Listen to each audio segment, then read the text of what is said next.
Ikhwatal iman, a'azzani Allah wa iyyakum. Malam ini kita akan melanjutkan kisah Nabiullah Musa alaihi salatu wassalam, yakni pada episode Nabi Musa dan perintah menyembelih sapi betina. Sapi betina, yakni Baqarah, sampai di dalam Al-Quran disebutkan sebagai nama salah satu surah, yakni surah Al-Baqarah. Karena di dalamnya ada kisah yang berkaitan dengan kasus yang terjadi di masa Nabi Musa alaihissalatu wassalam dan Bani Israel. Allah tabaraka wa ta'ala banyak memberikan pelajaran buat mereka orang-orang yang beriman sebagai sebuah suri tauladan dan juga peringatan bagi orang-orang kafir serta musuh-musuh Allah tabaraka wa ta'ala, bahwa dalam kehidupan ini Allah menguji di antara umat manusia, maka ada di antara mereka yang kufur tapi juga ada yang beriman kepada Allah tabaraka wa ta'ala. Kisah tentang Nabiullah Musa beserta kasus pembunuhan yang terjadi di kalangan Bani Israel, di mana seorang yang kaya yang tidak memiliki anak tetapi memiliki beberapa keponakan yang mereka tentunya berebut untuk mendapatkan warisan. Dan salah seorang di antara keponakan ini berambisi untuk mendapatkan harta dari pamannya tersebut. Sehingga dia membunuh pamannya dan meletakkan jasadnya, mayatnya di depan pintu rumah salah satu keponakan yang lain. Sehingga dengan alibi itu seakan-akan yang membunuh adalah keponakannya yang lain tersebut. Nah, dari sinilah terjadi kekacauan. Karena mereka saling tuduh menuduh siapa pembunuhnya. Sementara sang yang terbunuh ini meninggalkan harta warisan yang cukup banyak. Maka kasus inilah yang kemudian sampai kepada Nabi Musa alaihissalatu wassalam. Dan akhirnya Allah tabaraka wa ta'ala memberikan solusi, jalan keluar untuk kasus tersebut, yaitu diperintahkan mereka untuk menyembelih sapi betina. Kisahnya terdapat di dalam surah Al-Baqarah mulai dari ayat 67 sampai dengan 72 insyaallah. Surah yang kedua sampai mulai dari ayat 67 sampai dengan ayat 72.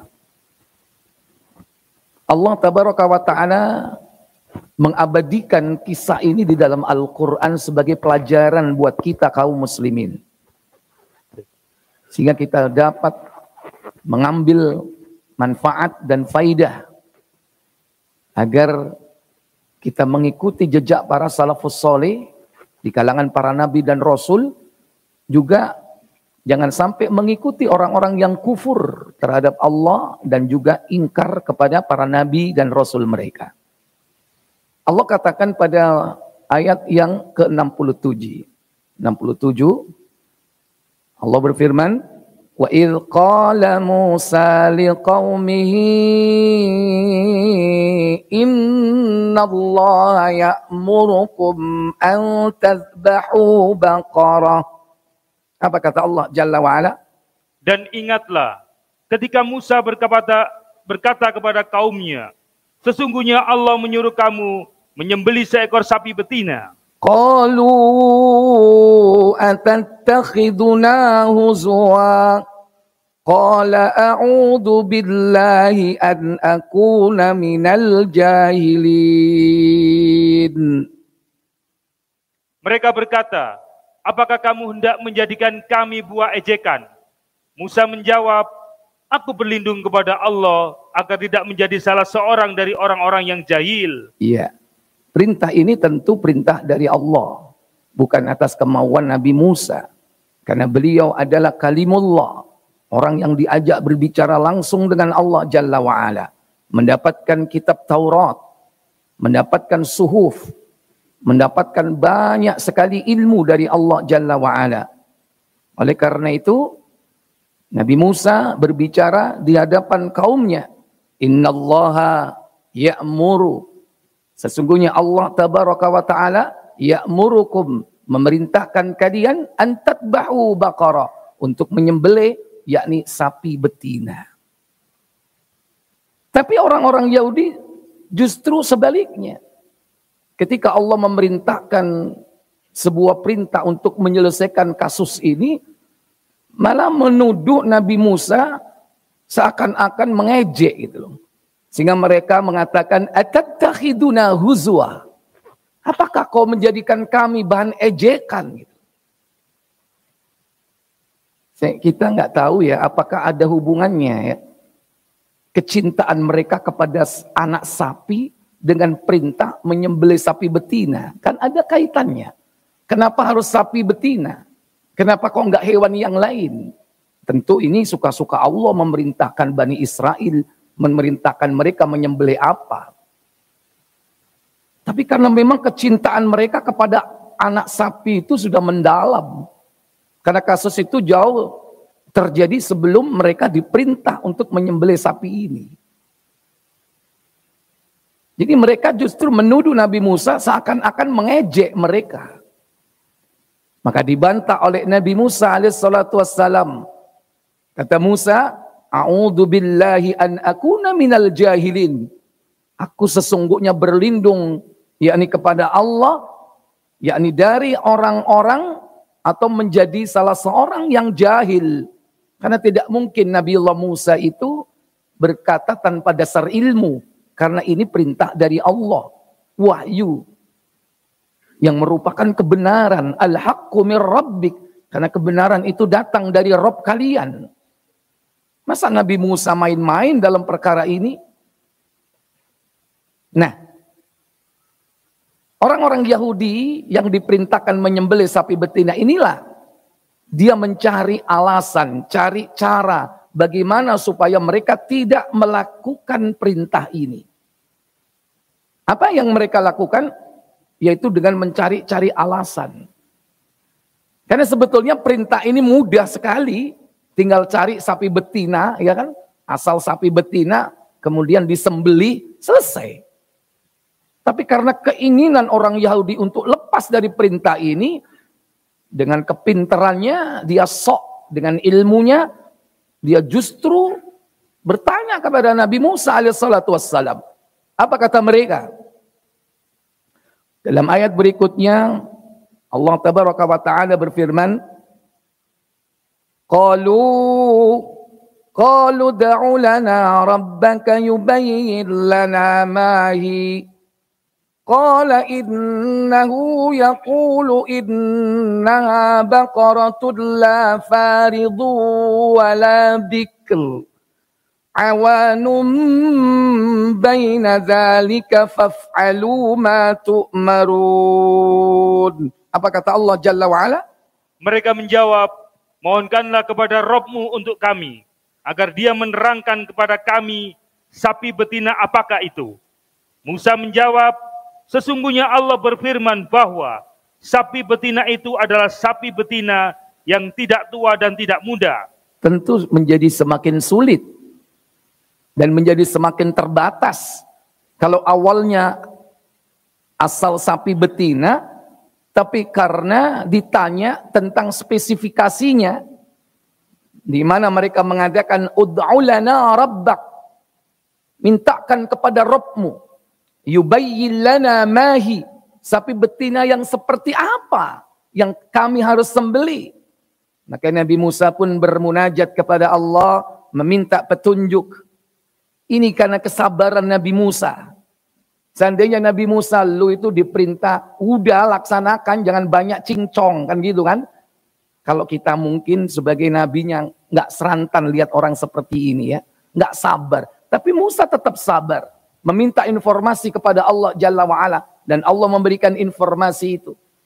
Maka kata Nabi Musa, innaha baqaratun, sesungguhnya sapi betina itu la faridun wala bikr, yang tidak tua dan juga tidak muda. Bikr di sini yakni sapi betina yang belum pernah kawin ya. Juga la faridun yakni sapi betina yang tidak tua-tua banget gitu. Tapi kata Nabi Musa, awanun baina dzalik, yakni yang usianya terletak di antara keduanya. Maka Allah perintahkan melalui lisan Nabi Musa, faf'alu ma tu'marun, kerjakan apa yang Allah perintahkan. Sudah, jangan banyak tanya. Ini sudah selesai sebetulnya. Tapi namanya Bani Israel, mereka mempersulit diri sendiri. Justru dengan pertanyaannya itu semakin dia jauh dari kemudahan, semakin dipersulit oleh pertanyaannya sendiri. Setelah tanya, bagaimana usianya? Tanya, warnanya apa? Kata mereka, qalu da'u lana rabbaka yubayyin lana ma launuha. Qala innahu yaqulu innaha baqaratun safra'u faqi'un launuha tasurrun nadhirin. Apa kata Allah? Mereka berkata, mohonkanlah kepada Rabb-Mu untuk kami, agar dia menerangkan kepada kami apa warnanya. Musa menjawab, sesungguhnya Allah berfirman, bahwa sapi betina itu adalah sapi betina yang kuning. Yang kuningnya tua warnanya, lagi menyenangkan orang-orang yang memandangnya. Iya, semakin sulit tidak Bapak Ibu? Semakin sulit.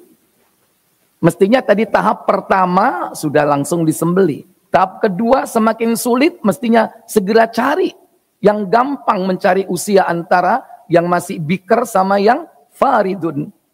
Mestinya. Tapi tanya warna. Mestinya warna kan banyak kan.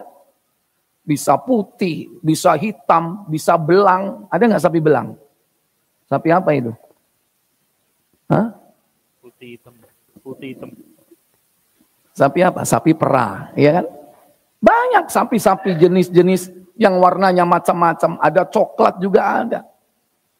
Tapi karena minta warnanya bagaimana, justru semakin terbatas. Kata Nabi Musa, di situ diterangkan, innahu yaqulu innaha baqaratun, yakni safra. Sapi betina itu adalah sapi betina yang warnanya kuning. Kuning bagaimana? Kuning keemasan. Jadi kuning seperti emas. Kalau terkena sinar matahari itu bisa apa? Terang, mengkilat. Faqi'ul launuha gitu. Tasurrun nadhirin, yang orang melihatnya itu senang melihat sapi seperti ini. Tambah semakin susah lagi. Inilah salah satu di antara karakter Yahudi. Dia cari-cari alasan. Sehingga dengan semakin sulitnya dia mendapatkan ciri-ciri khususnya, dengan alibi inilah dia berusaha untuk apa? Tidak melaksanakan perintah itu. Tapi desakan dengan kasus ini sangat besar sekali. Karena kasus ini kalau tidak selesai pasti akan terjadi kekacauan di masyarakat. Karena bisa jadi saling tuduh dan ujung-ujungnya saling bunuh-membunuh tentunya. Nah ini. Kemudian mereka pun tetap bertanya pada kali yang ketiga tentang hakikatnya ini. Kalau sudah bicara hakikat ini, tentu tidak mudah untuk mencarinya. Mereka mengatakan pada ayat berikutnya, qalu da'u lana rabbaka yubayyin lana ma hiya innal baqarata syabaha alaina Wa inna insya'allahu lamuhtadun. Apa kata Allah? Mereka berkata, mohonkanlah kepada Rabb-Mu untuk kami agar dia menerangkan kepada kami bagaimana hakikat sapi betina itu. Karena sesungguhnya sapi itu masih samar bagi kami dan sesungguhnya kami insya Allah akan mendapatkan petunjuk untuk memperoleh sapi itu. Innaha baqarah tasyabaha alaina, kata mereka. Sapi betina ini masih ada kesamaran, ada subhat, belum jelas katanya. Dia pengen tahu hakikatnya. Ini kadang-kadang kalau orang itu sok pinter dengan ilmunya, ya, akhirnya dia cari cara untuk menunjukkan bahwa mereka ini orang yang kritis dalam mengerjakan perintah, sehingga akhirnya banyak bertanya gitu loh. Padahal orang itu sebetulnya cukup taat kepada Allah dengan perintah itu selesai. Tapi karena merasa pandai ya, dia pandai bertanya, mengkritisi perintah itu, akhirnya semakin susah dirinya untuk melaksanakan perintah itu. Dan ini terakhir karena mereka diberi oleh Allah kemudahan disebabkan ucapan mereka. Wa inna insya'allah. Kalimat inilah kata kunci. Sehingga mereka diberi kemudahan. Seandainya mereka tidak mengucapkan insya'allah, diterangkan dalam tafsir, ada sebuah riwayat yang juga dinukil oleh Ibnu Jarir, seandainya mereka tidak mengucapkan insya'allah, niscaya dia akan terus bertanya dan semakin sulit. Sehingga dengan kata-kata wa inna insya'allahu lamuhtadun. Dan sesungguhnya jika Allah menghendaki, kita akan mendapatkan petunjuk tentang hakikat sapi itu. Dan ini sudah terakhir. Kemudian Nabi Musa bermunajat kepada Allah, meminta keterangan bagaimana hakikat dari sapi betina yang mau disembelih itu. Maka kata Nabi Musa, qala innahu yaqulu innaha baqaratun la dhalulun tuthirul ard. La dhalulun tuthirul arda wa la tasqil harf. Musallamatun la syiyata fiha. Qalu al-ana ji'ta bil haqqa. فَذَبَحُوهَا وَمَا كَادُوا يَفْعَلُونَ. Apa kata Allah? Musa berkata, sesungguhnya Allah berfirman bahwa sapi betina itu adalah sapi betina yang belum pernah dipakai untuk membajak tanah dan tidak pula untuk mengairi tanaman, tidak cacat, tidak ada belangnya. Mereka berkata, sekarang barulah kamu menerangkan hakikat sapi betina yang sebenarnya. Kemudian mereka menyembelihnya dan hampir saja mereka tidak melaksanakan perintah itu. Iya. Dia mengatakan, ana ji'ta bil haqq. Barulah sekarang aku sudah mengetahui hakikat dari sapi itu. Itu gara-gara dia ucapkan apa? Insya Allah. Dengan ucapan itu dia berhenti, nggak bertanya lagi. Kalau seandainya dia bertanya terus, dilayani sama Allah Jalla wa'ala. Nggak selesai-selesai nanti. Kenapa? Karena ciri-ciri itu terlalu banyak ciri-cirinya. Ini udah yang ketiga ini. Nabi Musa memberikan jawaban. Innaha baqaratun la dhalulun. Yaitu sapi betina yang tidak pernah dipakai untuk apa? Membajak sawah. Tuthirul ard.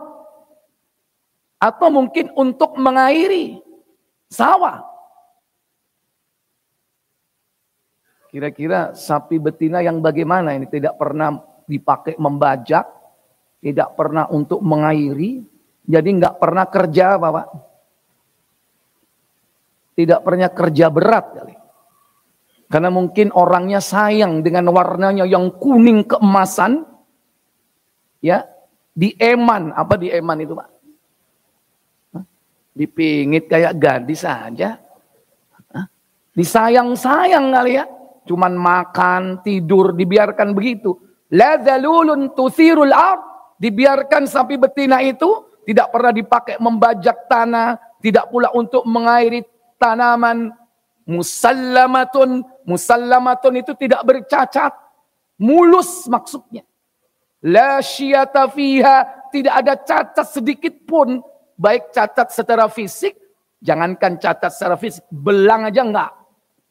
Mungkin ada belang kecil, itu enggak ada. Mulus semuanya kuning. Dan tentu Allah perintahkan ini kepada orang-orang yang memang dipersiapkan oleh Allah Jalla wa'ala menjadi pelajaran buat kita. Dan akhirnya mereka susah payah mencari sapi seperti ini. Tidak tua, tidak muda. Warnanya kuning keemasan dan orang yang memandang itu pasti senang dan tertarik.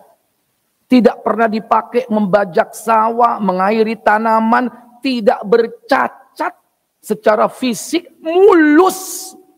Tidak ada belang sedikit pun. Akhirnya dengan susah payah dia memperoleh sapi ini, tapi harganya mahal. Diterangkan dalam tafsir, ada yang mengatakan bahwa harga dari sapi ini yaitu emas seberat bobotnya. Ada yang mengatakan emas yakni seluas kulitnya. Jadi seandainya ada kepingan emas diletakkan di kulitnya sampai menutupi seluruh kulitnya, maka itulah harganya. Mahal enggak ya? Mahal enggak ya?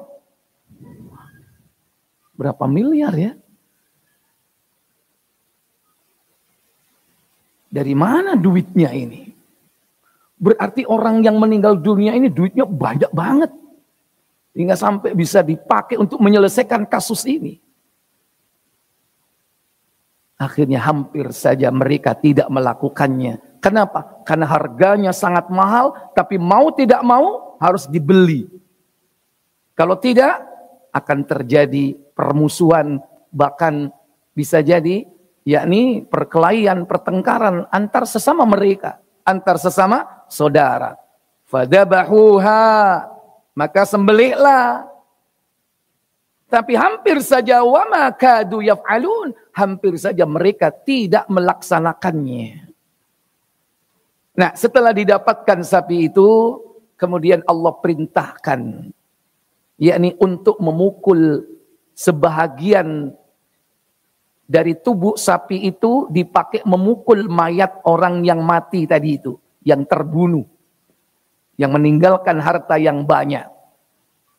Allah tabaraka wa ta'ala menerangkan pada ayat yang ke-72, wa il qataltum nafsan faddaratum fiha wallahu mukhrijum ma kuntum taktumun. Apa kata Allah? Dan ingatlah, ketika kamu membunuh seorang manusia, lalu kamu saling tuduh-menuduh tentang itu, dan Allah hendak menyingkapkan apa yang selama ini kamu sembunyikan. Ini bagian dari mukjizat yang Allah berikan kepada Nabi Musa. Dan tentunya ini tidak bisa ditiru oleh orang-orang sesudahnya tanpa perintah dari Allah Jalla wa'ala. Jangan coba-coba meniru, cari sapi dengan spesifikasi yang sama, lantas disembeli, kemudian dipukulkan kepada orang yang mati, tetap mati. Nggak akan bisa hidup. Ini khusus kasusnya Nabi Musa dan sapi betina pada zaman itu. Dan ini kekuasaan Allah Jalla wa'ala. Sehingga dengan cara inilah orang yang mati itu bisa hidup. Tapi berdasarkan wahyu. Dan dengan satu teknis yang Allah perintahkan. Akhirnya setelah dipukul dengan sebahagian yakni tubuh sapi itu, di dalam ayat berikutnya, فَقُلْنَا دَرِبُوا بِبَعْدِهَا كَذَلِكَ يُحْيِي اللَّهُ الْمَوْتَى وَيُرِيكُمْ آيَاتِهِ wa yuriikum ayatihi la'allakum ta'qilun. Apa kata Allah? Lalu kami berfirman, pukullah mayat itu dengan sebagian anggota sapi betina itu. Demikianlah Allah menghidupkan kembali orang-orang yang telah mati dan memperlihatkan padamu tanda-tanda kekuasaannya agar kamu mengerti. Tidak ada riwayat yang sahih menerangkan kepada kita bagian anggota tubuh sapi yang mana yang dipakai untuk memukul mayat ini. Pokoknya bagian dari anggota tubuhnya, entah kakinya, entah ekornya, kita tidak tahu. Yang jelas bagian dari tubuh sapi betina itu.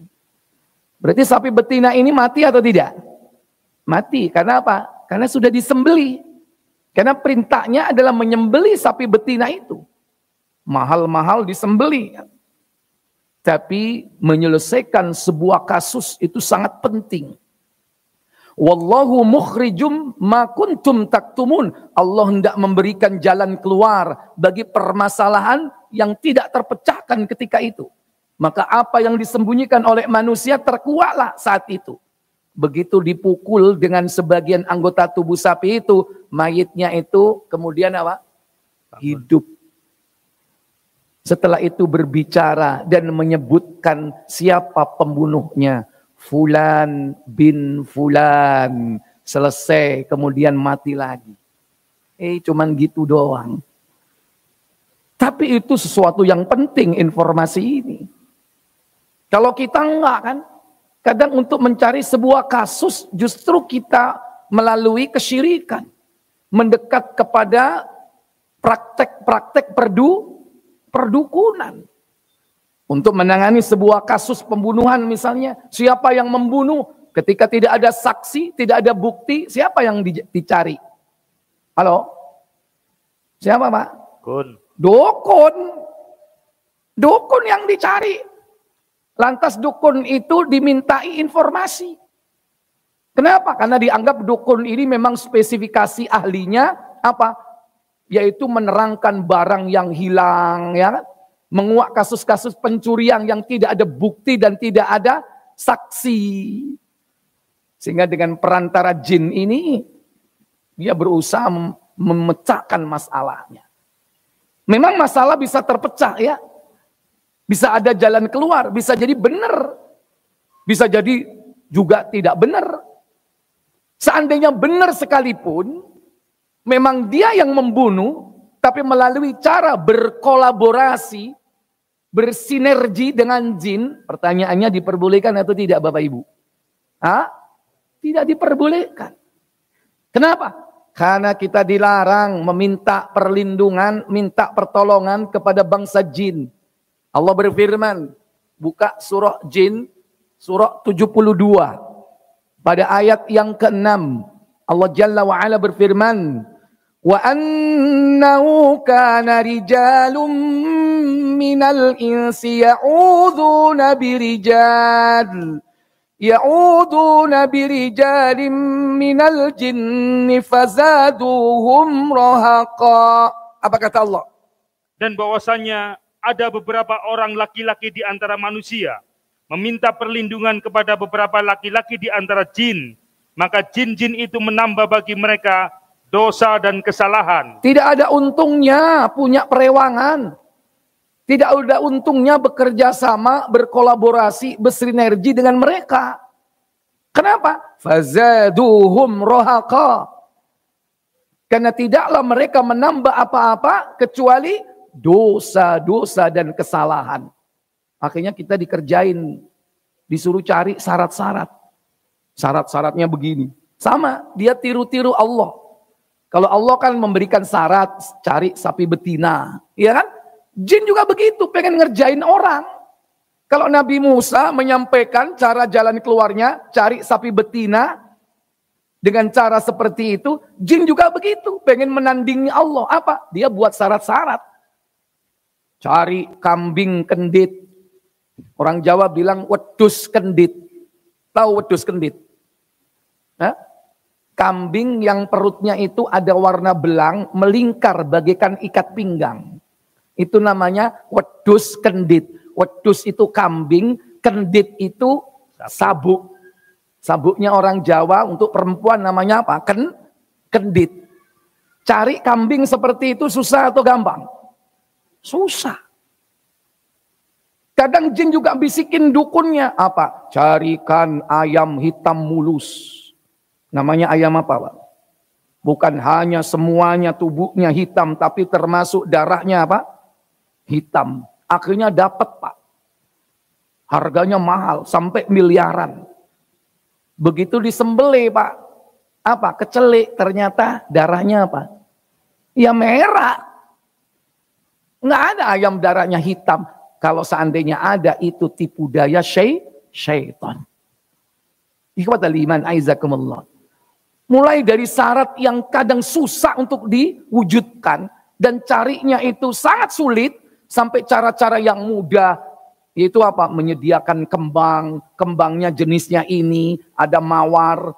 Ada melati. Ada kenanga. Namanya kembang telon. Ya kan? 3 jenis warna. Sama seperti 3 dewa. Ya. Nah ini contoh. Setan itu berusaha untuk ngerjain manusia.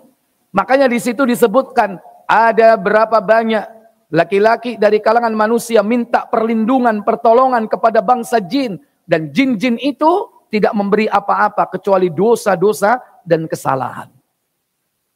Karena dia berusaha membuat tandingan. Kalau Allah punya syariat, setan berusaha membuat syariat.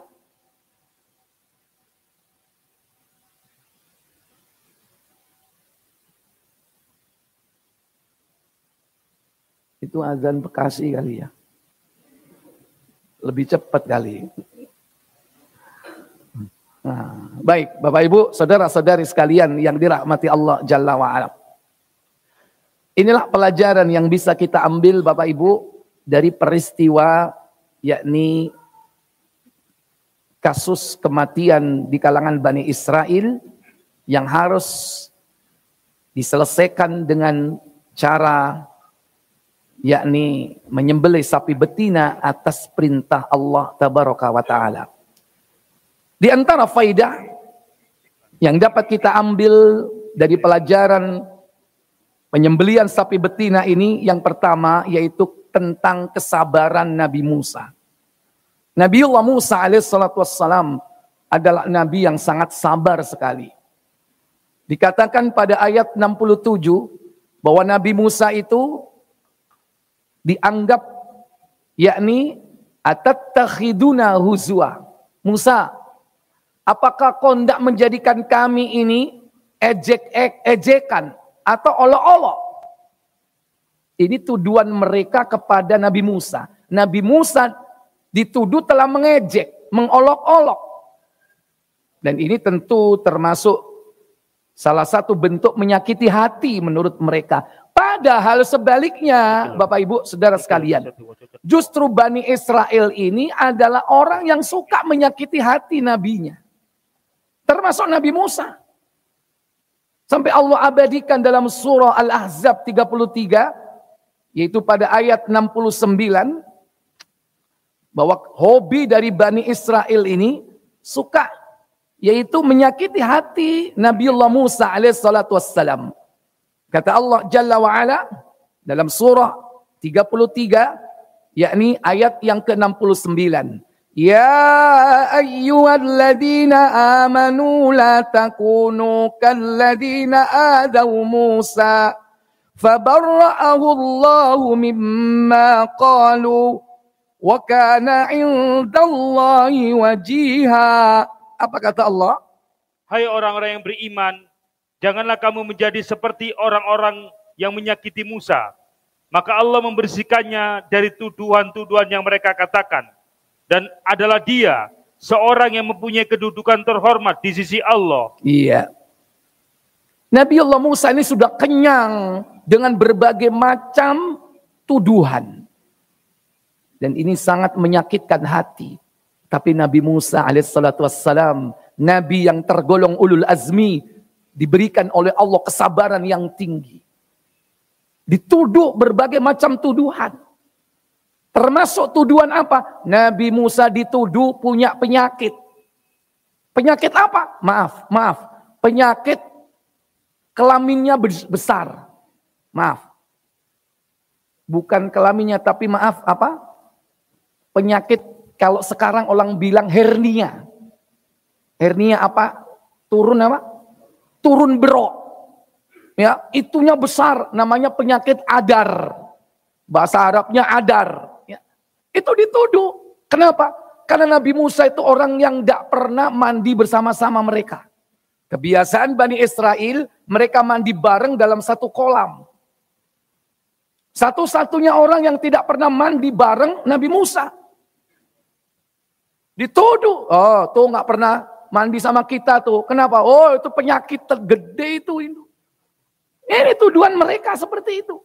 Menyakitkan hati itu. Akhirnya apa? Allah merehabilitasi nama Nabi Musa. Suatu hari ketika Nabi Musa sendirian mandi, ketika sudah melepas bajunya, ditaruh di atas batu, batunya ini lari. Melarikan baju Nabi Musa. Dikejar, bajuku, jangan lari. Dikejar sama Musa sampai melewati sekelompok dari Bani Israel.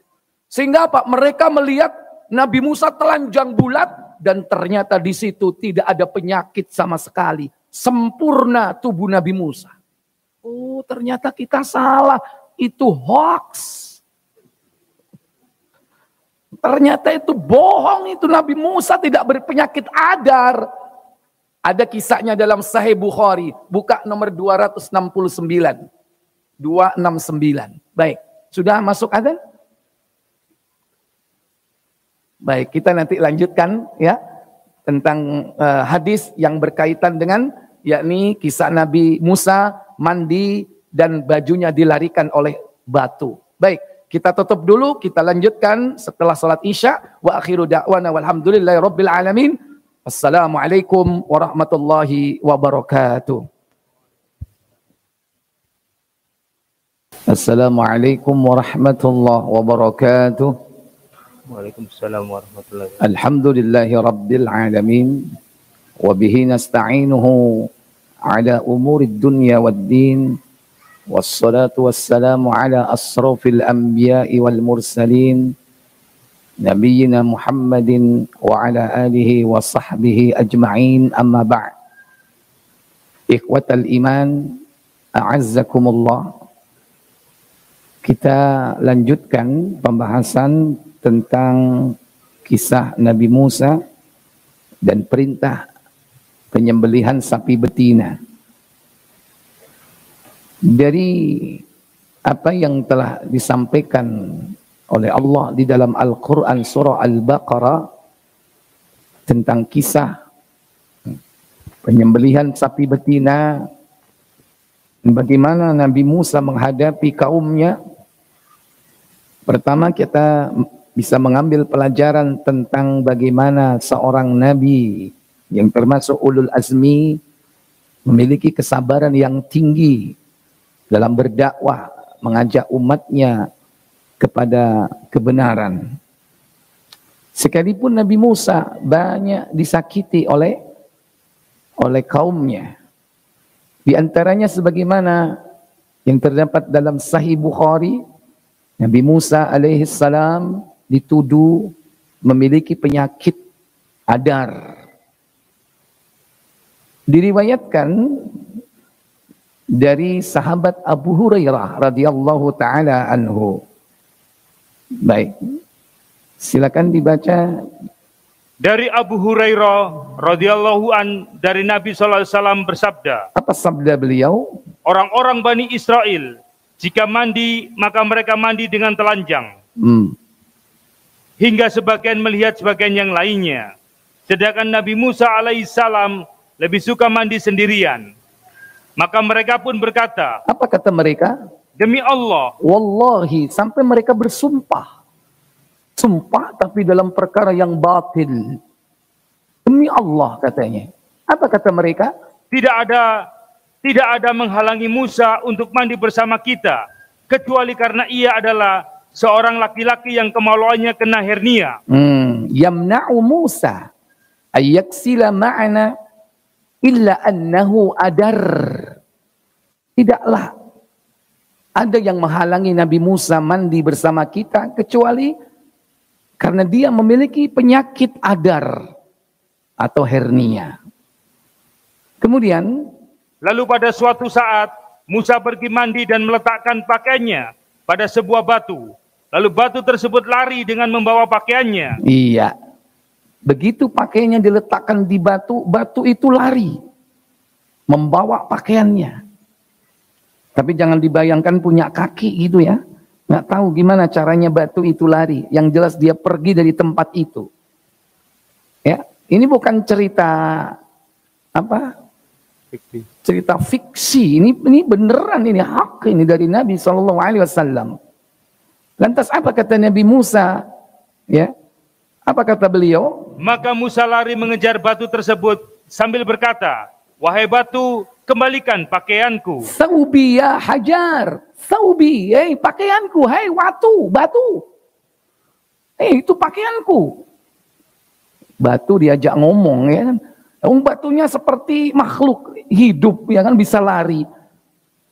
Jika dikatakan oleh Musa, ya hajar, thawbi, itu pakaianku. Kemudian, sehingga orang-orang Bani Israel melihat Musa. Mereka lalu berkata, demi Allah, pada diri Musa tidak ada yang ganjil. Nah, barulah dia bersumpah, wallahi ma bi Musa min ba's. Demi Allah, sungguh tidak ada cacat sedikit pun yang ada pada Nabi Musa. Ini cara Allah merehabilitasi nama Nabi Musa yang sudah jelek. Begitu caranya Allah menyelesaikan urusannya. Karena Nabi Musa jangan sampai memiliki nama yang jelek. Allah yang menyelesaikannya nanti ini. Sampai seperti ini caranya. Artinya Allah tidak rela nabinya, utusannya dilecehkan. Utusannya dijelek-jelekkan. Karena itu termasuk sesuatu yang menyakitkan hati. Menghancurkan nama baik. Kita nggak tahu dari mana itu asal sumber dari anggapan bahwa Nabi Musa punya penyakit. Itu tidak lain timbul dari bisikan syaitan. Kemudian fatafiqa bil hajar. Apa yang dilakukan Nabi Musa? Musa kemudian mengambil pakaiannya dan memukul batu tersebut dengan satu pukulan. Iya, batu itu dipukul dengan satu pukulan. Coba, mukul batu Pak ya. Kalau antum roti, remuk. Ya, yang remuk rotinya. Kalau batu yang antum pukul, gimana kira-kira? Tapi kalau Nabi Musa yang memukul, apa yang terjadi pada batu itu? Abu Hurairah berkata, demi Allah, sungguh pada batu tersebut terdapat bekas pukulan 6 atau 7 akibat pukulannya.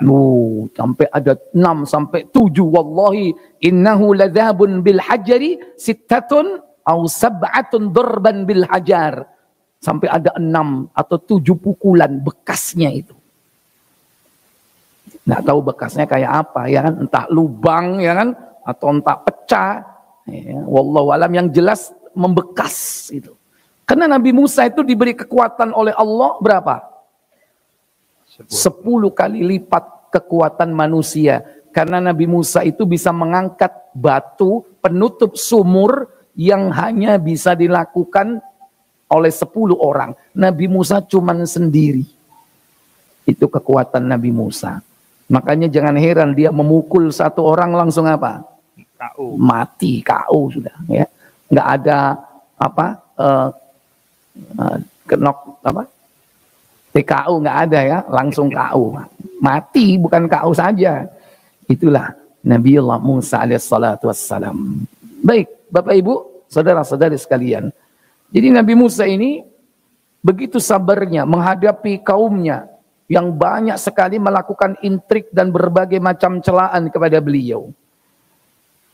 Kemudian yang kedua, bahwa dalam syariat Allah itu terdapat kemudahan.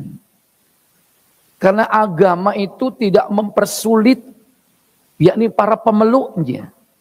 Allah sendiri mengatakan di dalam surah Al-Hajj, yaitu surah ke-22 pada ayat 78. Allah katakan, wajahidu fillahi haqqa jihadih huwa jtabakum wa ma ja'ala 'alaikum fid dini min haraj. Apa kata Allah Jalla wa Ala? Surah Al-Hajj 22 ayat 78. Dan berjihadlah kamu pada jalan Allah dan jihad yang sebenar-benarnya. Dia telah memilih kamu dan dia sekali-sekali tidak menjadikan untuk kamu dalam agama suatu kesempitan. Iya, wa ma ja'ala 'alaikum fid dini min haraj. Dan sungguh Allah tidak akan menjadikan dalam urusan agama ini kesulitan, kesempitan. Justru agama ini mempermudah urusan manusia. Urusan manusia itu jadi mudah karena ada din agama. Dan agama ini sesuatu yang pasti bisa dikerjakan. Tidak mungkin tidak bisa dikerjakan. Karena la yukallifullahu nafsan illa wus'aha. Sesungguhnya Allah tidak akan membebani suatu kaum melainkan sesuai dengan kesanggupannya. Kalau orang itu tidak sanggup secara pribadi yang umumnya orang bisa melakukan, tetap di dalam agama ini ada rukhsah, ada keringanan. Karena Allah perintahkan kita taat sesuai kemampuan. Fattaqullaha mastata'tum. Bertakwalah kalian kepada Allah sesuai dengan kesanggupan kalian. Dan kita tidak boleh memaksakan diri kalau kita tidak mampu. Nah, seandainya Bani Israel begitu diperintahkan menyembelih sapi betina dan itu dikerjakan, dia cari asal sapi betina yang paling jelek sekalipun, pasti Allah tidak akan menolak. Karena perintahnya apa? Yang penting sapi betina. Kecuali kalau sapi jantan yang disembelih, salah. Asal sapi betina, meskipun sapinya jelek, ya kan? Mungkin tua, sudah mau mati seandainya, ya kan? Asal sapi betina, dan dia bisa berhujjah. Loh, katanya sapi betina. Kan sapi betina yang penting. Kan nggak ada syarat-syarat yang lain. Cuman jenis kelaminnya saja, yaitu betina. Apakah dia tua, warnanya juga apa? Lonteng. Lonteng apa lonteng? Warnanya juga jelek, orang memandangnya itu mungkin kayak apa? Sapi yang kudisen ya kan, misalnya kan. Bulunya kayak berpenyakit misalnya. Asal betina, mudah mungkin dia cari dan harganya tentu apa? Murah. Tapi Yahudi mempersulit diri sendiri. Oleh karena itu kadang agama ini pun yang mempersulit itu bukan Allah. Yang mempersulit siapa? Manusia. Nikah itu mudah nggak? Gampang nggak? Asal memenuhi syarat. Pertama ada 2 mempelai. 2 ada wali. Ya kan? 3 ada 2 orang saksi. 4 ada mahar. 5 ijab kabul. Selesai. Kenapa harus banyak syarat? Dihitung-hitung lahirnya kapan, wetonnya. Sabtu Kliwon, ini Rebu Pahing, ya kan? Dihitung-hitung ketemu berapa. Nggak jadi karena hitungannya. Insya Allah kalau di sini nggak ada hitung-hitungan, Pak ya. Nggak ada. Ya, nggak ada ya. Tapi kadang nggak dihitung, tapi ada sorot-sorot yang berat. Kadang karena apa? Adat istiadat. Wah, itu harus status sosialnya harus sama kastanya. Nggak ada dalam Islam kasta. Syarat menikahkan asal yang laki itu punya din yang baik, akhlak yang baik, jangan ditolak. Akan terjadi fitnah yang besar kalau menolak orang yang 2 kriterianya. Apa? Din agamanya baik dan akhlaknya baik. Kadang kita enggak mempersulit diri. Harus ini dan itu syaratnya. Jadi dalam Islam ini banyak sekali prinsip-prinsip syariat yang justru mempermudah kehidupan umat manusia. Nah, manusianya lah yang mempersulit. Ya. Kemudian berikutnya bahwa dalam ketaatan itu ada kemudahan. Orang kalau taat, asal dia melaksanakan perintah Allah, begitu diperintah, dia dengarkan dengan baik dan dia taati dengan melaksanakannya, itu adalah mudah untuk mewujudkan ketaatan itu. Karena ketaatan itu kalau dilaksanakan tanpa reserve, itu memudahkan orang itu untuk lepas dari kewajiban itu. Sehingga orang beriman itu tidak ada ucapan kalau diperintah, melainkan dua ucapannya. Apa? Sami'na wa ata'na. Selesai. Kata Allah dalam surah Al-Ma'idah, surah yang kelima ayat ke-7, Allah katakan, وَاذْكُرُوا نِعْمَةَ اللَّهِ عَلَيْكُمْ وَمِيثَاقَهُ الَّذِينَ وَاثَاقَكُمْ بِهِ إِذْ قُلْتُمْ سَمِعْنَا وَأَطَعْنَا وَاتَّقُوا اللَّهَ Innallaha alimun bidzatis sudur. Apa kata Allah? Dan ingatlah karunia Allah kepadamu dan perjanjiannya yang telah diikatnya dengan kamu. Ketika kamu mengatakan, kami dengar dan kami taat. Dan bertakwalah kepada Allah. Sesungguhnya Allah mengetahui isi hatimu. Iya. Dan begitulah para nabi dan utusan Allah Jalla wa'ala. Makanya dalam surah Al-Baqarah diterangkan pada ayat 285 kan.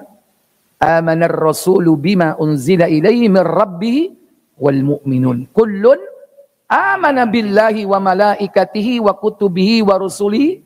La nufarriqu baina ahadim min rusuli. Wa qalu. Mereka semua mengatakan apa kalau diperintah? Sami'na wa ata'na. Itulah orang beriman. Kalau diseru kepada Allah dan Rasul, tidak ada ucapan kecuali dua kalimat, sami'na wa ata'na. Beda dengan Yahudi.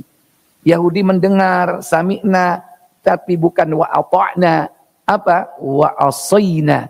Kami dengar, tapi kami tidak taat. Kami durhaka.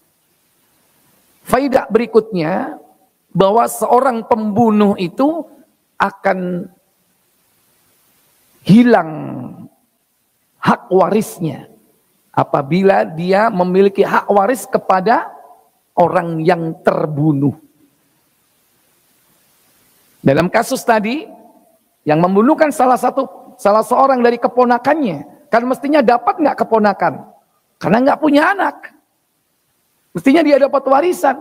Maka begitu terkuak siapa pembunuhnya, ternyata salah seorang dari keponakan sang terbunuh, maka yang membunuh ini digugurkan dari mendapatkan warisan. Sehingga dalam sebuah hadis riwayat yakni Ibnu Majah di nomor 2228 diriwayatkan dari sahabat Abu Hurairah radhiyallahu taala anhu. Apa kata Nabi sallallahu alaihi wasallam? 2228. Ya. Dari Abu Hurairah radhiyallahu an, dari Rasulullah sallallahu alaihi wasallam, beliau bersabda. Apa sabda beliau? Seorang pembunuh tidak mewarisi. Al-qatilu la yarithu. Al-qatilu la yarithu. Seorang pembunuh tidaklah mewarisi. Mewarisi harta siapa?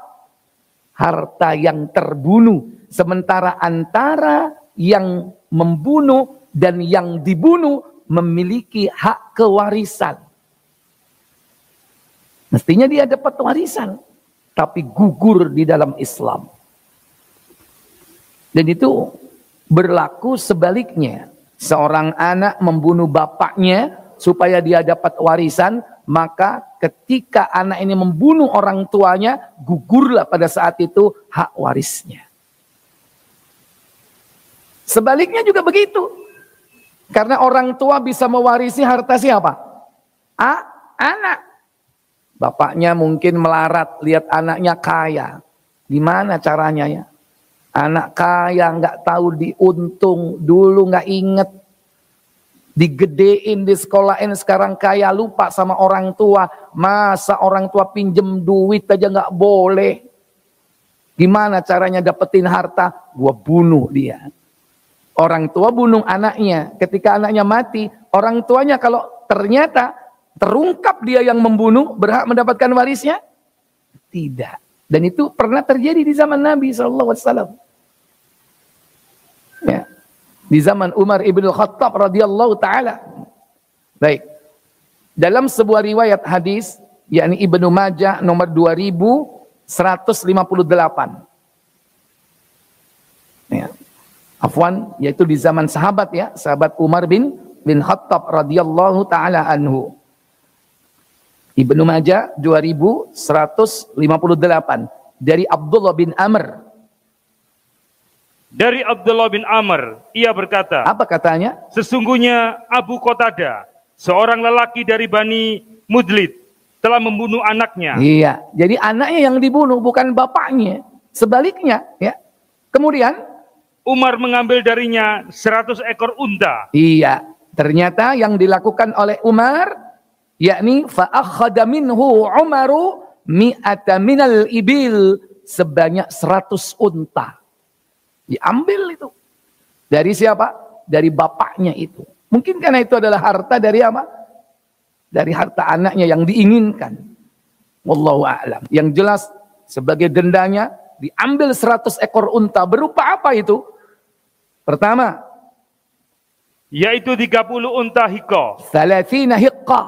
30 unta hiqah. Kemudian 30 unta jada'ah. 30 jada'ah. Dan yang 40 dan 40 untuk khalifah. Iya, wa arba'ina khalifah, yakni unta khalifah diambil sebanyak 40. Totalnya berapa? 100. Totalnya 100. Dari situlah kemudian yakni berkata salah seorang dari keponakannya, artinya keponakan yang terbunuh.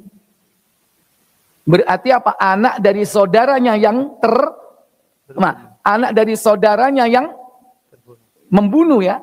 Anak dari saudaranya yang membunuh. Berarti keponakannya. Apa kata dia? Keponakan korban berkata, aku mendengar Rasulullah SAW bersabda, tidak ada hak waris bagi seorang pembunuh. Iya. Dia bersaksi bahwa telah mendengarkan sabda Nabi SAW yang mengatakan laisa liqatilin mirathun. Tidak ada hak mewarisi atau mendapatkan warisan bagi sang pembunuh.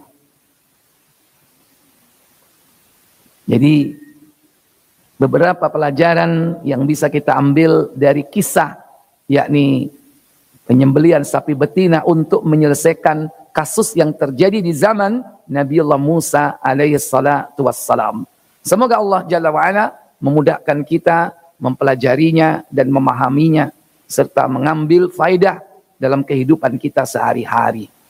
Baik, ini mungkin pengantar dari saya pada episode Nabiullah Musa dengan yakni penyembelihan sapi betina. Insya Allah pada episode yang akan datang kita akan mempelajari kisah Nabi Musa bersama Nabi Khidir, dan insya Allah itu adalah episode terakhir dari perjalanan Nabi Musa yang bisa nanti kita lanjutkan pada kisah Nabi yang lain. Ya, insya Allah yang akan datang. Semoga Allah memudahkan. Baik, Bapak Ibu Saudara sekalian, seperti biasa saya berikan kesempatan dan waktu untuk tanya jawab. Silakan.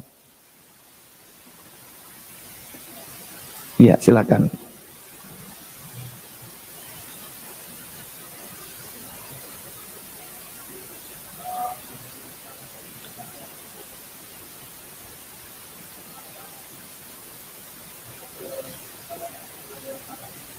Masa?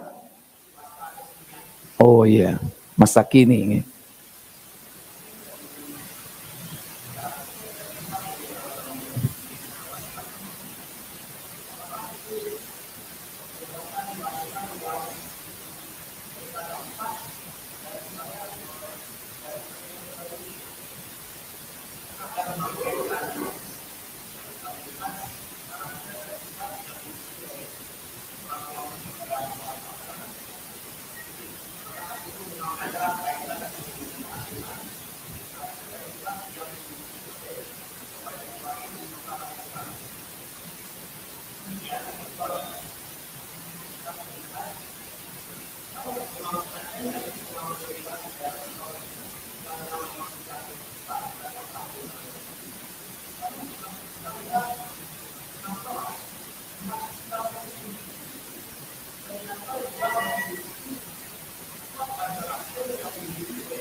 Assalamualaikum warahmatullahi wabarakatuh.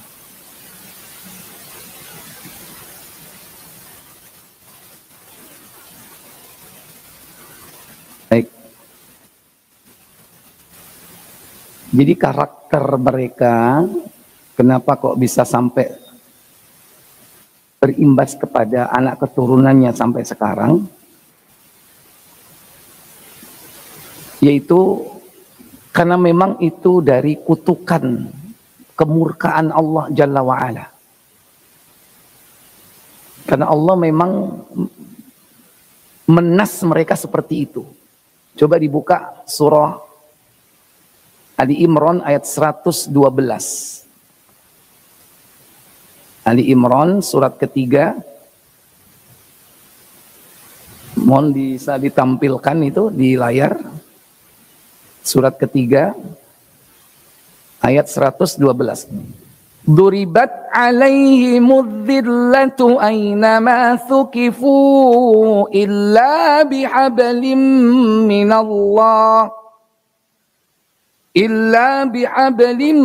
minallahi wa hablim minan nas.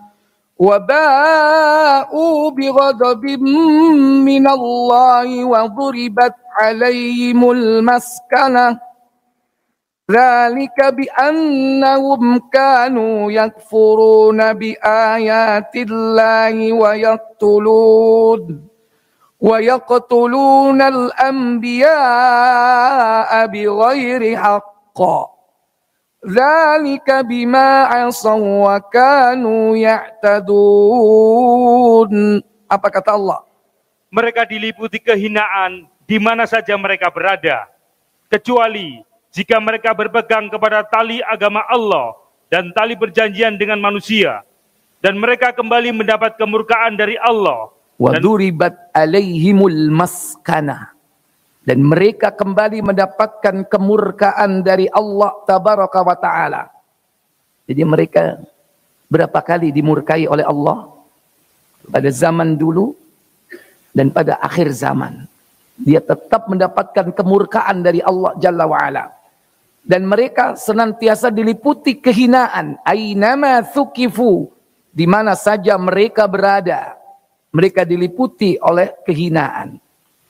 Kecuali apabila mereka berpegang teguh kepada tali agama Allah dan perjanjian dengan manusia. Tapi realitanya perjanjian dengan Allah selalu dirusak.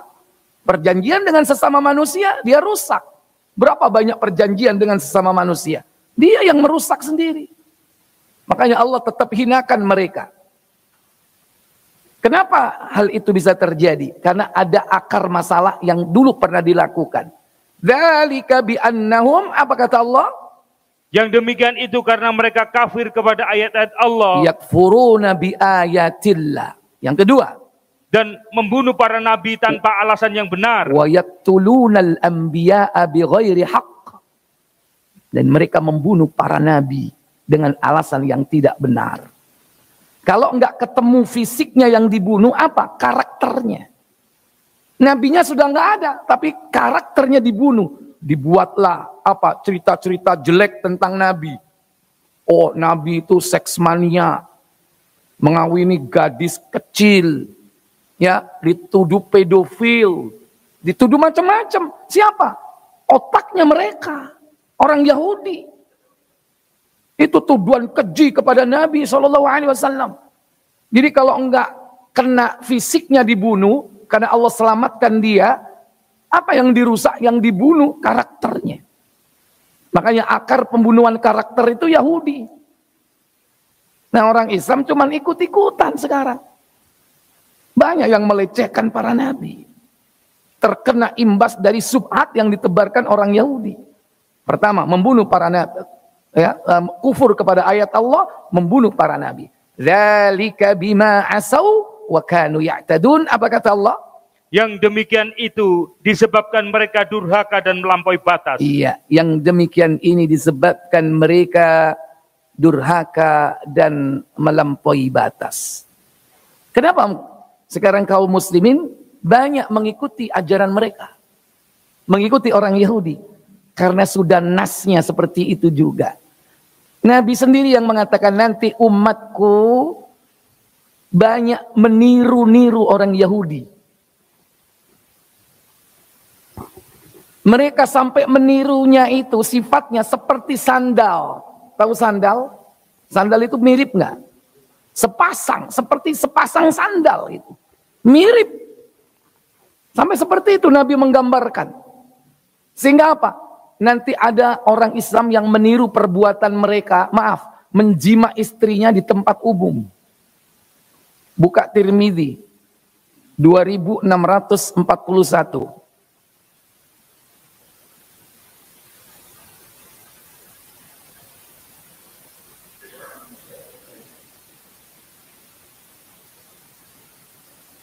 Iya. Sebentar. Berapa tadi? Saja. Sebentar. Tak buka dulu.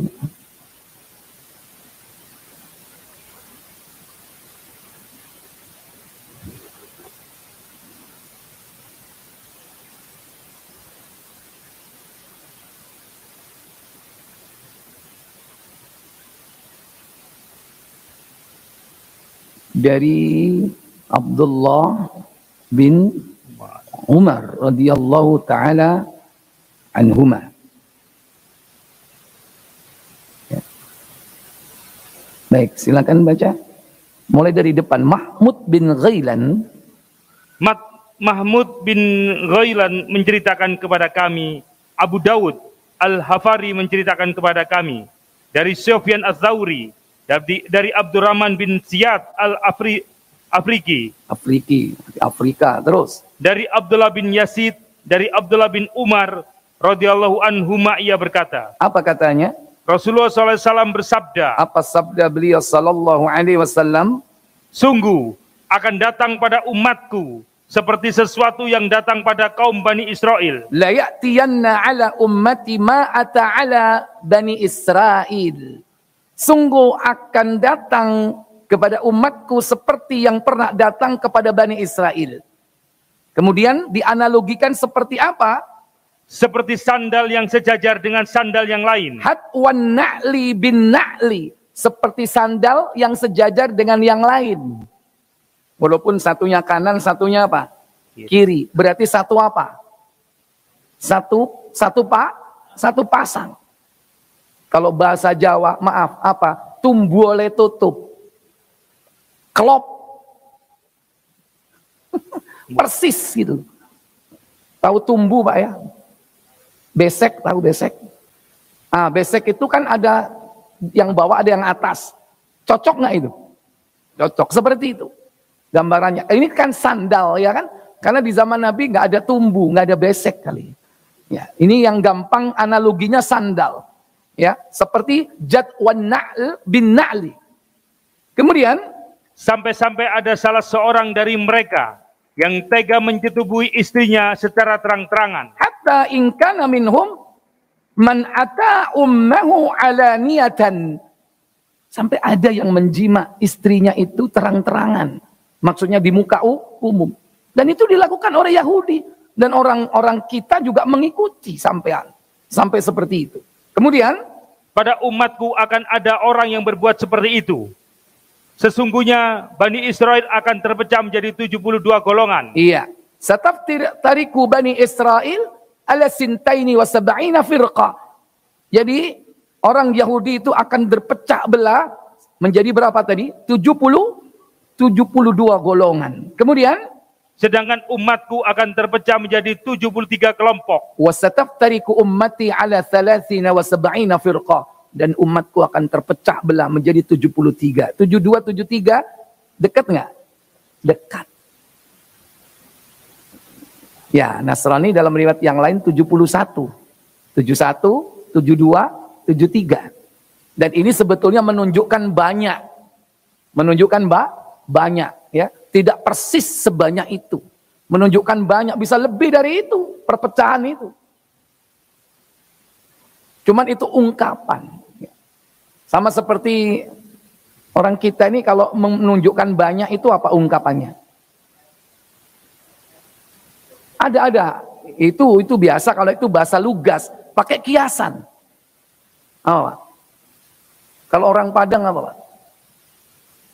Kalau orang Jawa itu awak miklo mangan ping swidak jaran. Kamu itu makan sampai 60 kuda. Kalau di Indonesia kan. Ya, 60 kuda itu swidak jaran. Padahal maksudnya apa? Makannya banyak gitu.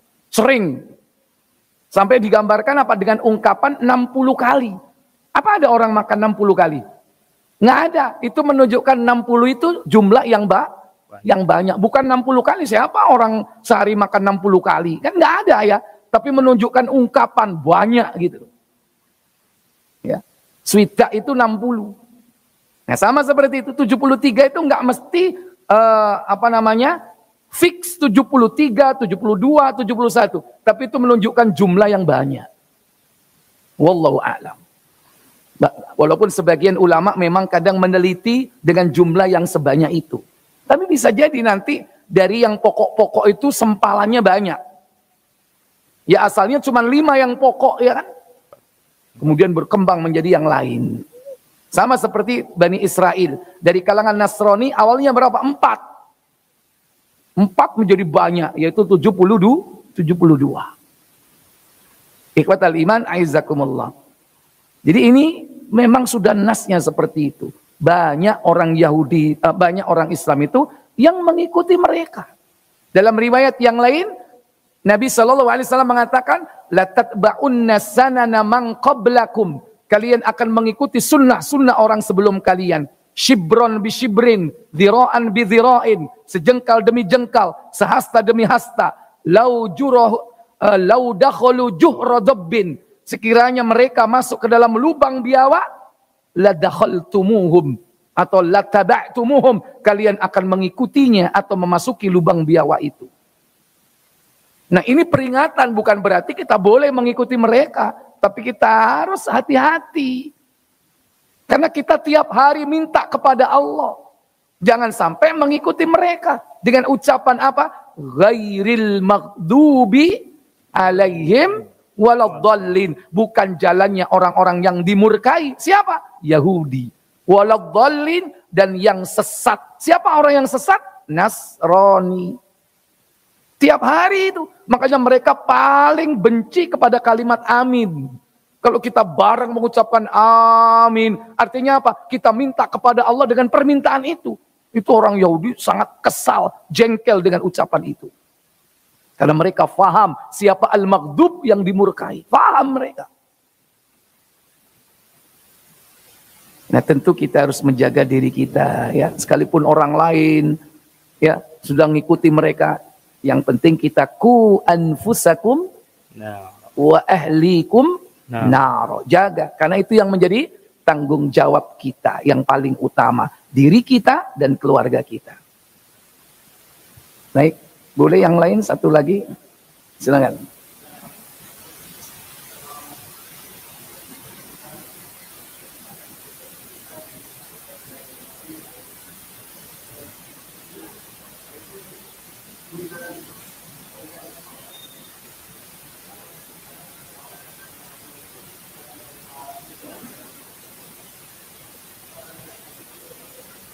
Ya, tidak ada dosa turunan.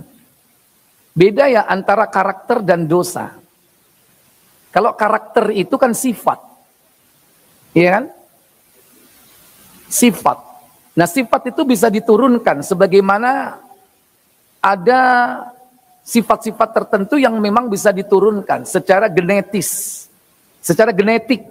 Ya, secara genetik begitu. Bisa diturunkan sifat-sifat dasar itu. Akan tetapi kalau dosa itu kaitannya dengan pribadi orang tersebut gitu. Apa tidak mungkin orang Yahudi itu masuk Islam? Bisa jadi. Kalau dia taat kepada Allah, taat kepada Rasul, maka hilang karakter yang memang berangkat dari orang-orang yang pernah dikutuk oleh Allah Jalla wa'ala. Tapi jumlah mereka sedikit yang masuk Islam. Seperti Abdullah bin Salam, itu dahulunya Yahudi. Dari orang Majusi, seperti Salman Al-Farisi. Mereka berubah karakternya setelah apa? Islam terinternalisasi dalam jiwanya. Berubah. Jadi sebetulnya tidak ada dosa turunan gitu. Kalau ada dosa turunan, tentu konsep orang Nasrani benar. Bahwa kita lahir di muka bumi ini membawa dosa turunan. Yaitu dari bapak moyang kita Adam. Dan itu konsep batil. Kenapa demikian? Karena Allah Jalla wa'ala berfirman di dalam yaitu surah Al-Isra, surah yang ke-17 pada ayat yang ke-15.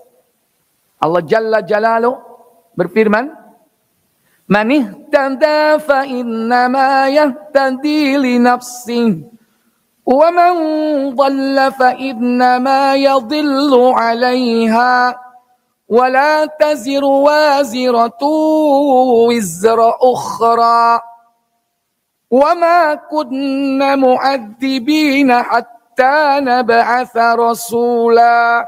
Apa kata Allah? Barang siapa yang berbuat sesuai dengan hidayah Allah, maka sesungguhnya dia berbuat itu untuk keselamatan dirinya sendiri. Dan barang siapa yang sesat, maka sesungguhnya dia tersesat bagi kerugian dirinya sendiri. Dan seorang yang berdosa tidak dapat memikul dosa orang lain. Nah ini.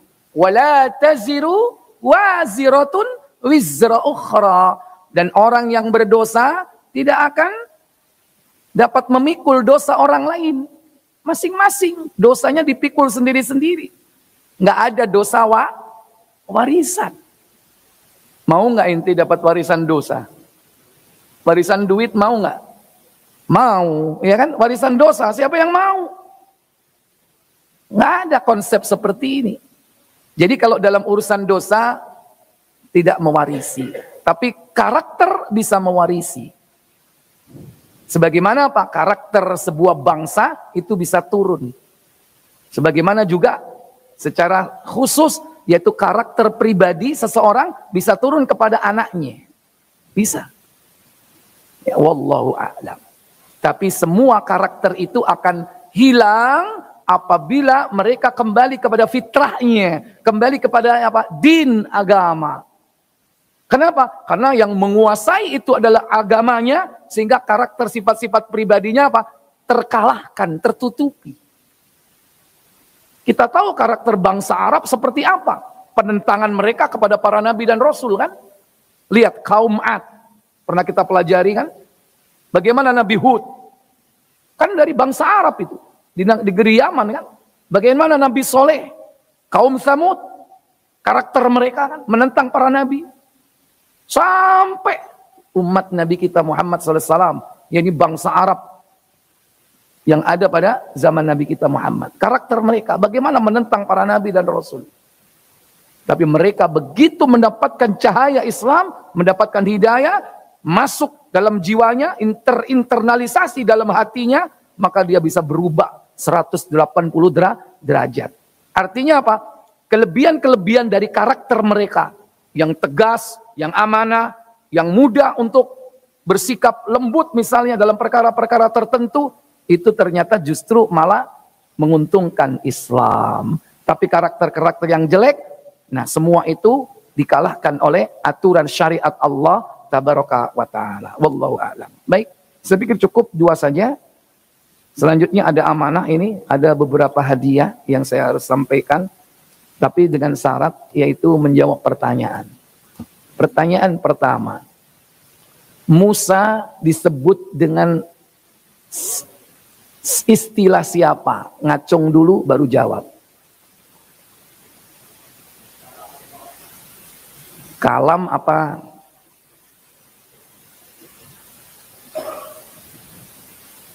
Kurang dikit, jangan keliru.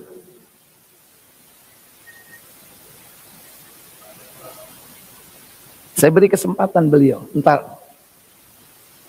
Boleh dikasih bocoran? Udah aku nggak denger dulu deh. Udah, ada kesempatan? Ayo, jawab lagi.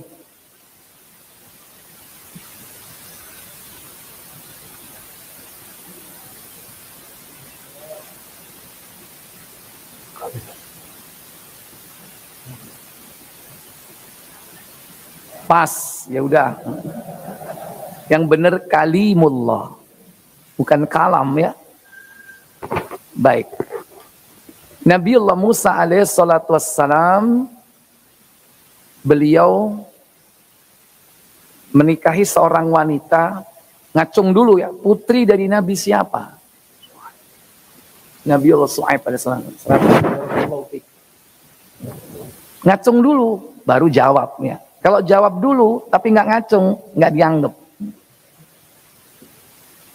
Baik. Sebutkan kedurhakaan Bani Israel kepada Nabi Musa, 2 saja.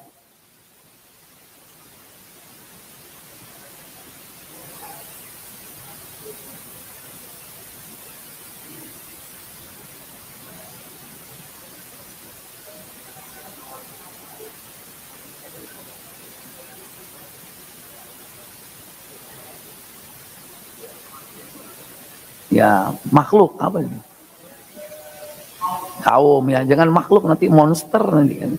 Ya, baik, boleh 1, kurang 1 lagi.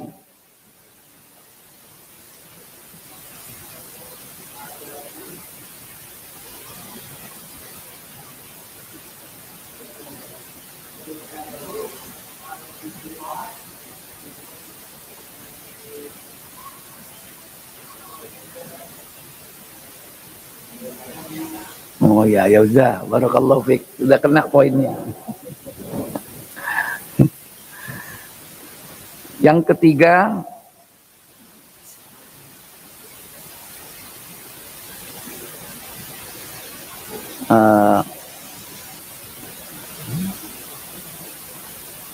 sebutkan 2 nikmat yang Allah berikan kepada Bani Israel. 2 nikmat saja. Kok nggak ada? Silakan.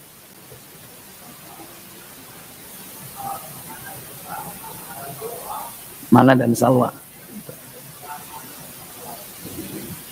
Yang kedua,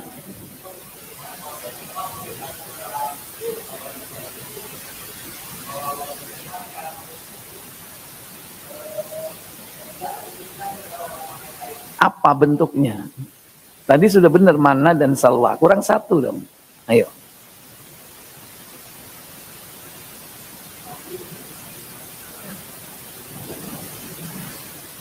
Mana itu madu, salwa itu burung puyuh, ya kan? Sudah, tambah 1 lagi. Atau itu dianggap 2? Anda, sudah kadang dianggap 1 tadi. Mau jawab kan nggak jadi. Ayo sekarang jawab. Banyak kan?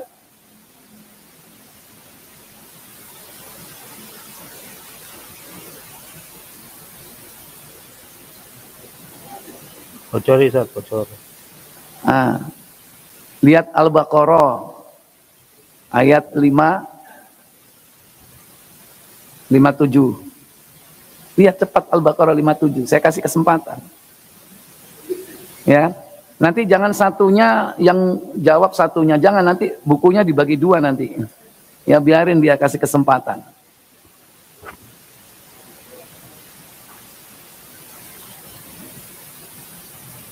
Karena udah jawab setengah, saya beri kesempatan, ya kan? Nggak apa-apa ngelihat buku. Antum sekaligus browsing juga nggak masalah.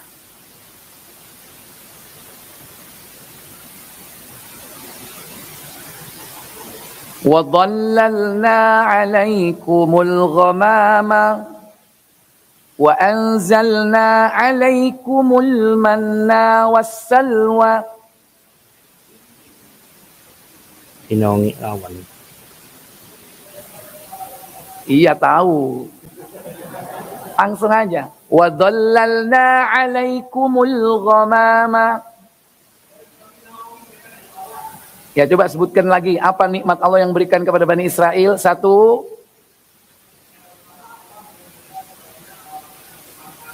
Terus Iya, dinaungi dengan awan. Banter. Ternyata ono iki ini. Mau buku apa kopiah? Dua-duanya. Kopi aja. Ya udah kopiah ini, soalnya suka kopiah dia. Oh buku. Nah, sering baca kan.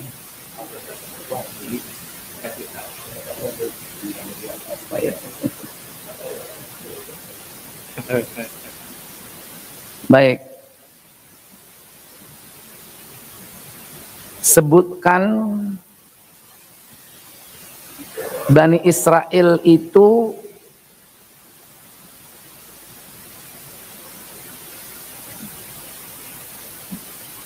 tiga-tiganya ya disebutkan ya. Dikutuk oleh Allah menjadi apa? 3.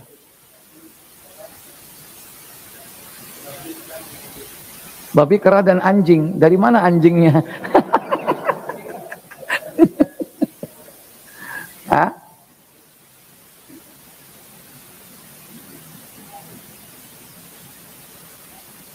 Duribat alaihimul, bukan.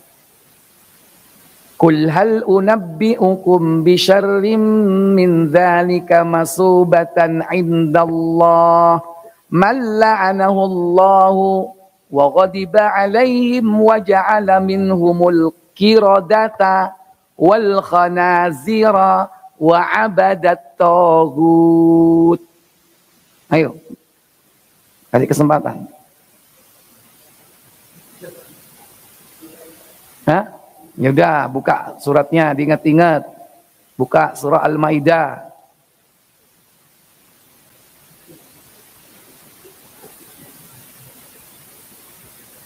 Ayat 60.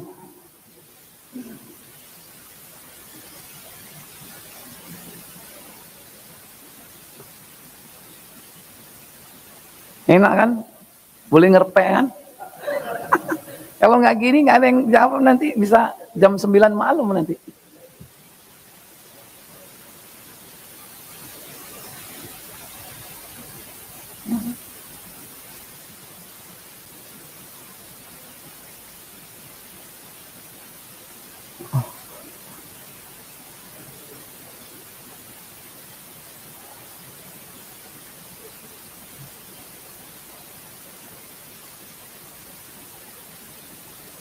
Dikutuk jadi apa?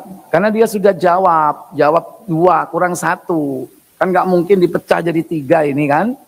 Ya, kecuali kalau nggak bisa jawab sama sekali, salah, saya pindah ke yang lain. Kalau udah bener 3 ini 2, berarti saya kasih kesempatan dia tetap. Silakan.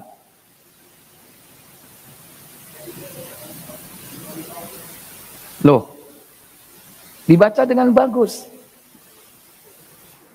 Ya.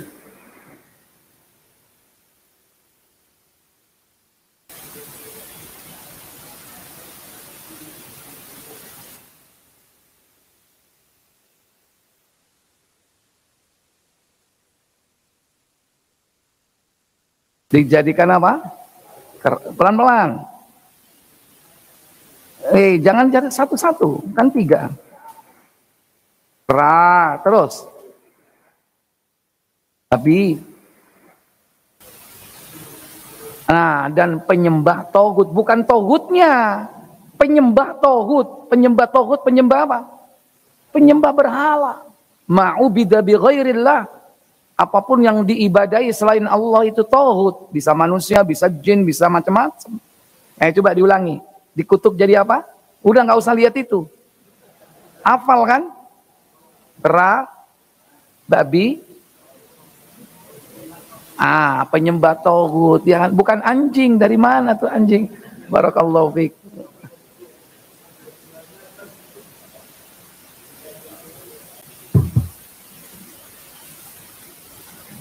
Ya, dia dikutuk jadi kera dan babi.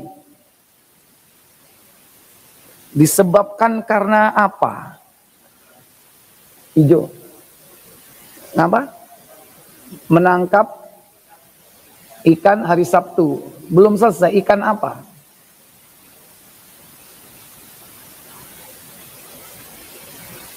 Hah?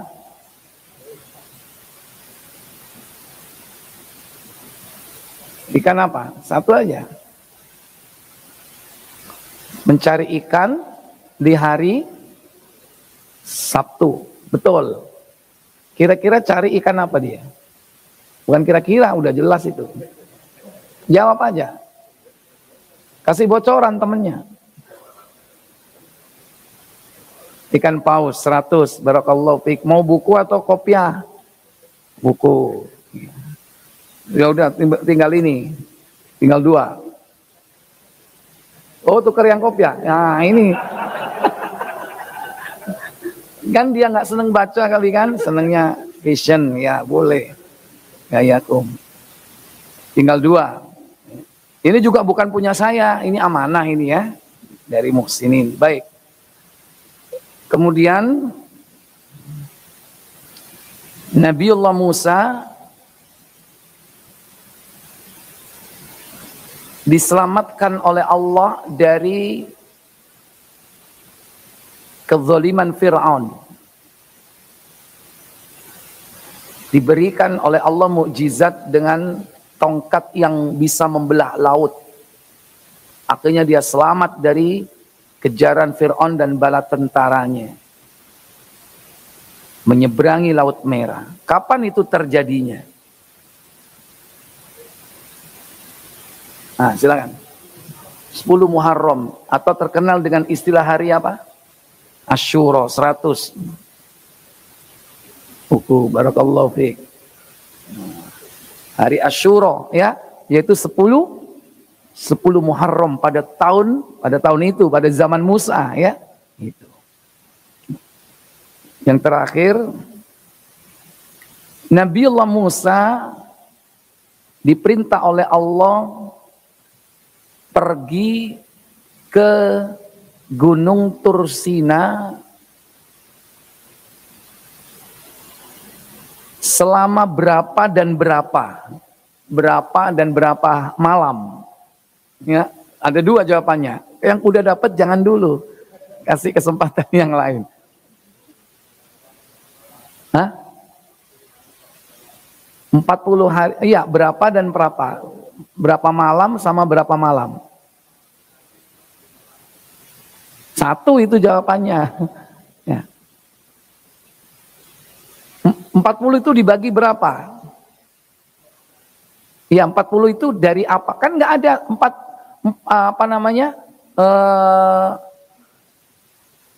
istilah untuk 40 hari kan nggak ada kan? Yang ada kan sepekan, ya kan 7. Yang ada itu berapa? Sebulan, 30, ya kan? Nah, jadi berapa hari dan berapa hari? Totalnya 40 bener. Berapa dan berapa? Hah? Lo kan gampang kan?